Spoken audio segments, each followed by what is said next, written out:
আমার স্বামীকে আপনারা কিসের জন্য ধরে নিয়েছেন? ও কি অপরাধ করেছে? দেখুন, আপনার স্বামীকে আমরা বিয়ে বাড়ি গহনা চুরি করার অপরাধে অ্যারেস্ট করেছি। কি? আপনাদের কথা ভুল হচ্ছে। আমার স্বামী চোর না, ও কখনোই চুরি করতে পারে না। আপনার যা কিছু বলার আছে কাল কোর্টে গিয়ে বলবেন। আপনি এখন আসতে পারেন।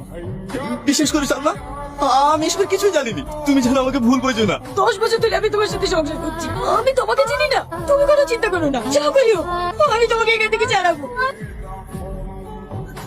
বাবা, এই বাড়ি গয়না চুরি করার অপরাধে তোমার জামাইকে পুলিশে ধরে নিয়ে গিয়েছে। ও চুরি করতে পারে না। তুমি যা করে ওকে ছাড়িয়ে দিয়ে আসো। কে জামাই? কিসের জামাই? আমি ওকে জামাই হিসেবে মানি না, আর আমি কোনো চোরকে ছাড়াতে যাবো না। বিয়ে বাড়িতে তো গহনা দেখি আর লোক সামলাতে পারি, চুরি করা এবার বোঝ। দেখ পল্লবী, ও নির্দোষ, তোদের হাত ধরছি, অনুরোধ করছি, তুই ওকে ছাড়িয়ে দিয়ে আয়। দেখ, খালি খালি ছোট ছোট কান্না করিস না, ওকে ছেড়ে দিয়ে আবার নতুন করে জীবন শুরু কর। আর তাছাড়া ওকে আমাদের স্ট্যাটাসের সাথে মানায় না। হ্যাঁ, আমার একটা বন্ধু আছে, ওর বউটা কিছুদিন আগে অ্যাক্সিডেন্ট করে মারা গিয়েছে। ওর দুটো বাচ্চাও আছে, তবে ওরা অনেক বড় লোক। তুমি যদি ওকে ছেড়ে দাও, আমার বন্ধুর সঙ্গে আমরা তোমার বিয়ে দেবো। ছি, তোমরা মানুষ, তোমাদের মুখে এই কথাটা বলতে একবার আটকেল না। তোমাদের কাউকে আমার স্বামীকে ছেড়ে দেবে না। যা করো, আমি আমার স্বামীকে ছাড়াবো। কিন্তু তোমরা একটা কথা মাথায় রেখো, তোমাদের এই জেদ আর এই আত্মহংকারে তোমাদের একদিন শেষ করবে। আমাদের প্ল্যান সাকসেস। সারা ভিখারির বাচ্চাটাকে উচিত শিক্ষা দেওয়া হয়েছে। তবে যাই বলো, পল্লবীর জবাব নেই। পুলিশের সামনে কেঁদে কেঁদে গয়নার জন্য কি নাটকটাই যে করলো।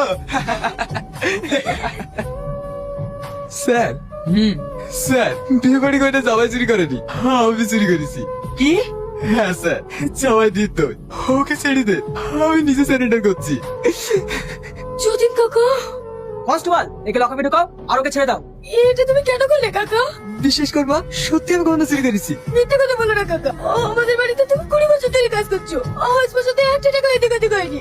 আর তুমি গহনা চুরি করেছো, এটা আমাকে বিশ্বাস করতে হবে। মারে, আজ তুই সাথে যা কিছু ঘটেছে সব কিছুর জন্য দায়ী আমি। আমি যদি তোদেরকে নিমন্ত্রণকে না নিয়ে আসতাম, তাহলে তোদের কিছুই হতো না। কেন না কাকা, ছোটবেলা থেকে তুমি আমাকে কোলে পিঠে করে মানুষ করেছো। আমি তোমাকে নিজের বাপ হিসেবে মানি। তোমার চোখের মানে আমার সহ্য হচ্ছে না কাকা। পত্রিকা স্কুলে গিয়েছে? হ্যাঁ গিয়েছে। আসতে পারি? হ্যাঁ আসুন। কিছু বলছেন? হ্যাঁ, আমরা মালের ব্যাপারে এসেছি। ও, মাল লাগবে? কি কয় প্যাকেট লাগবে বলেন? 10 প্যাকেট 20 প্যাকেট? 10 প্যাকেট 20 প্যাকেট না, আমাদের 20,000 প্যাকেট লাগবে। 20,000 প্যাকেট?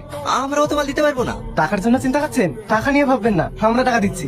আপনারা মাল তৈরি করুন আর আমাদের কোম্পানিকে সাপ্লাই দিন। এই নিন 10 লাখ টাকা চেক, আরো যদি লাগে আমরা দেবো। এবার আপনারা পারবেন তো? হ্যাঁ পারবো। ঠিক আছে, আপনারা তাহলে কাজ করেন, আমরা আসছি। Sir, import and export company আমাদের মাল নিচ্ছে না। মানে? স্যার, বাজারে একটা নতুন কোম্পানির মাল ঢুকেছে, সেই মালটাই তারা নিচ্ছে। এ তুমি কি বলছো? আমাদের মাল যদি সাপ্লাই না হয়, আমার 2 কোটি টাকা লস হয়ে যাবে। স্যার, কালকে এমআরএস কোম্পানির ডিল আছে। এর আগে ওরা আমাদের প্রোডাক্ট চেয়েছে, আমরা সেই ডিলটার জন্য যেতে পারি। হ্যাঁ, আমাদেরকে সেই ডিলটা নিতেই হবে, না হলে